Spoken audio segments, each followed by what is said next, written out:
La regulación del buceo profesional en Italia estuvo estancada durante casi medio siglo, atrapada en una ley de 1979 que definía a los buzos como meros sobranos portuarios justo cuando el mundo demandaba técnicos industriales de alta especialización.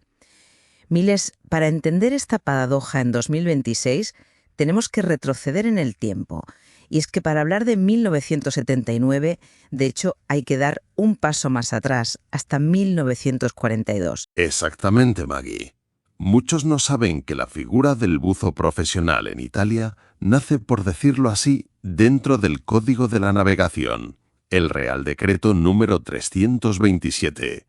En esa época no se hablaba de buceadores, sino de palombari. Así que los palombari estaban definidos por ley en el Código de la Navegación. ¿Qué tipo de trabajo realizaban entonces? Los artículos 114 y 116 de aquel código hablaban de los buzos en servicio local. Era la época de los cascos de cobre, las botas de plomo y el aire bombeado a mano desde la superficie. La ley de 1942 y el reglamento de 1952 definían al buzo como un obrero portuario. No era un técnico especializado en el sentido moderno, sino fuerza de trabajo vinculada al muelle. Un buzo como un obrero portuario parece una descripción muy limitada incluso para esa época. ¿Cuándo empezó a cambiar esta percepción legal? El primer gran punto de inflexión llega con el decreto ministerial del 13 de enero de 1979. Es aquí donde ocurre la transformación terminológica. El ministro de la Marina Mercante decide que la palabra palombaro es obsoleta. Nace oficialmente la categoría de los somozzatori, o buceadores, también en servicio local. Entonces, en el 79 el término cambia. Pero, ¿cambió también la sustancia de lo que les exigían o permitían hacer? ¿O era más bien una actualización superficial? Analicemos bien este decreto, Maggie, porque contiene requisitos que hoy nos harían sonreír, pero que entonces eran rigurosísimos. El artículo 3 establecía que para inscribirse en el registro de la capitanía había que tener entre 18 y 35 años. Solo 35 años. Si tenías 36, para el Estado ya eras viejo, para empezar. 35 años como límite máximo para empezar una carrera. Eso es increíblemente restrictivo. ¿Y qué hay de los criterios de salud o las cualificaciones? Y no olvidemos los criterios de salud. Cito: constitución sana y robusta, fin de cita, sin problemas cardiovasculares, neurológicos o psíquicos. Pero la verdadera perla es la exclusión explícita para quienes eran adictos al alcohol o para los obesos. Era una selección casi de carácter militar, que sin embargo chocaba con una realidad formativa aún inmadura. Una selección muy estricta, casi militar como dices. Pero si la formación era inmadura, ¿cómo se esperaba que cumplieran con el requisito de diploma de buceador profesional que mencionaba la ley? Aquí llegamos al punto crucial de la lección. El artículo 3, parágrafo 6. La ley exigía un diploma de buceador profesional o perito técnico dedicado a trabajos subacuáticos, emitido por institutos estatales o escuelas legalmente reconocidas. Pero, ¿cuáles eran estas escuelas? En aquellos años eran poquísimas, y a menudo la formación ocurría en el campo, o mediante el paso por las filas de la Marina Militar.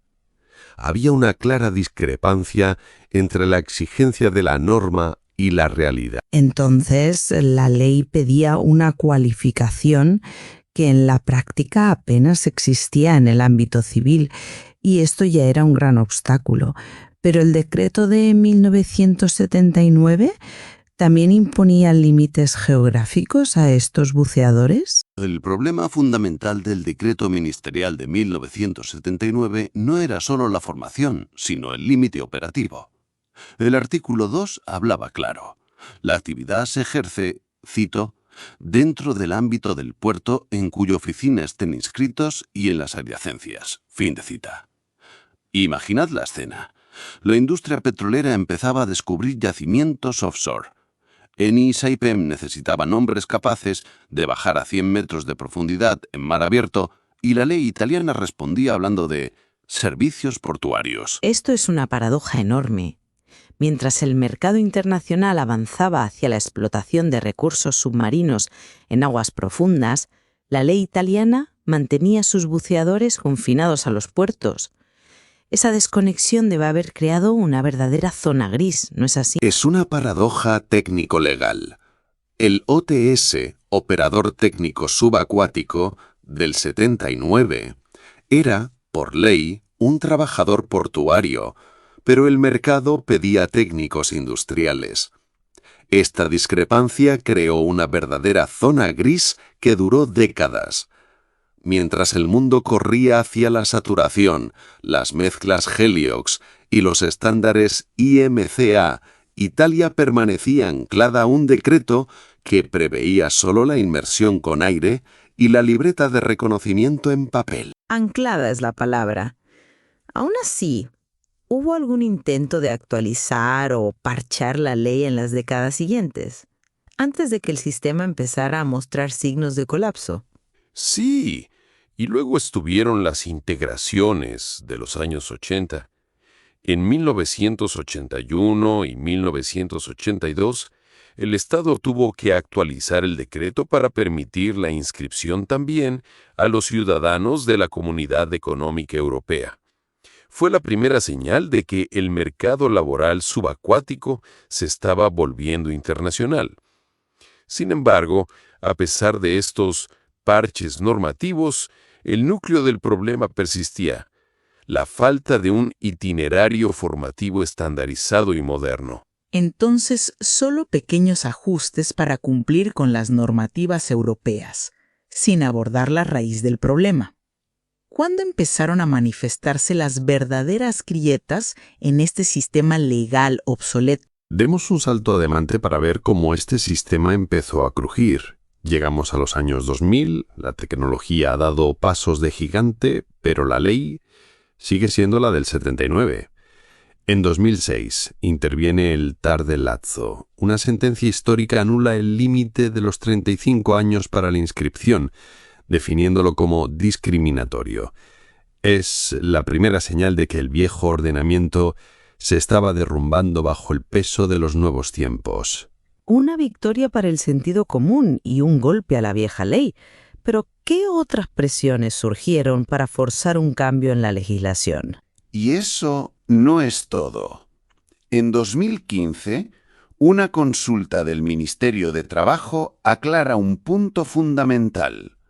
Las normas técnicas como la UNI 1366 no son leyes obligatorias, pero el empleador es igualmente responsable de la seguridad según el DLGS 81/008.